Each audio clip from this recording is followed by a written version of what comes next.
protéger les députés, mais aussi pour garantir aussi l'impartialité au niveau de l'hémicycle. Merci. Jërëjëf. Ñu ngi jox kàddu gi ministre de la Justice, garde des Sceaux. Monsieur le ministre, vous avez la parole.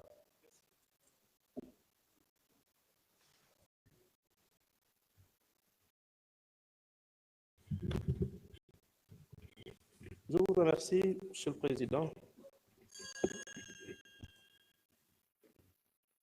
Monsieur le ministre chargé des relations avec les institutions, honorables députés, mes chers collaborateurs. Par lettre numéro 5 du 3 janvier 2025, le procureur général près la Cour d'appel de Dakar m'a transmis en ma qualité de ministre de la Justice garde des Sceaux un courrier par lequel le procureur de la République financier sollicitait la levée de l'immunité parlementaire du député Mamadou Ngom Di Farba. Ce magistrat, en l'occurrence le procureur financier, expliquait avoir été saisi le 20 décembre 2024 des rapports numéro 41 et 51 de la cellule nationale de traitement des informations financières, la CENTIF, mettant en exergue des faits susceptibles d'être qualifiés d'association de malfaiteurs, blanchiment de capitaux, escroquerie portant sur les deniers publics, corruption, trafic d'influence, fraude fiscale et d'abus de biens sociaux. En donnant suite à cette demande, j'ai donc saisi le président de l'Assemblée nationale à cet effet par correspondance numéro 0012, ministère de la Justice, cabinet DC, du 10 janvier 2025. La procédure qui a été donc initiée se fonde sur l'article 66 de la loi numéro 2024-08 du 14 février 2024 relative à la lutte contre le blanchiment de capitaux, le financement du terrorisme et la prolifération des armes de destruction massive, qui dispose notamment que lorsque les opérations mettent en évidence des faits susceptibles de revêtir une des dites infractions, la CENTIF transmet un rapport sur les faits au procureur de la République qui saisit immédiatement le juge d'instruction.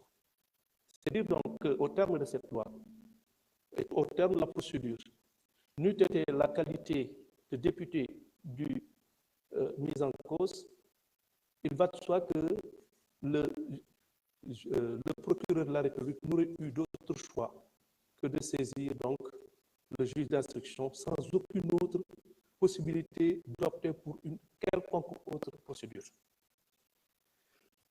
Il ressort donc des dispositions que dans le cas d'espèce, le procureur de la République ne peut ni apprécier l'opportunité des poursuites, ni ordonner l'ouverture d'une enquête.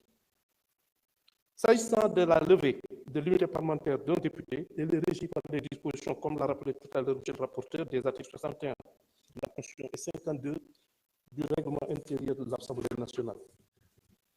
L'article 61 suivisé prévoit notamment qu'aucun membre de l'Assemblée nationale ne peut, pendant la durée des sessions, être poursuivi ou arrêté en matière criminelle ou correctionnelle qu'avec l'autorisation de l'Assemblée nationale.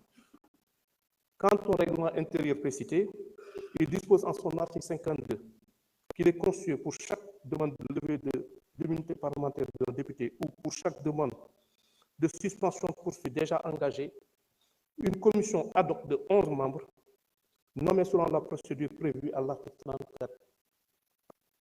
La commission donc doit entendre le député intéressé, lequel peut choisir comme défenseur un de ses collègues.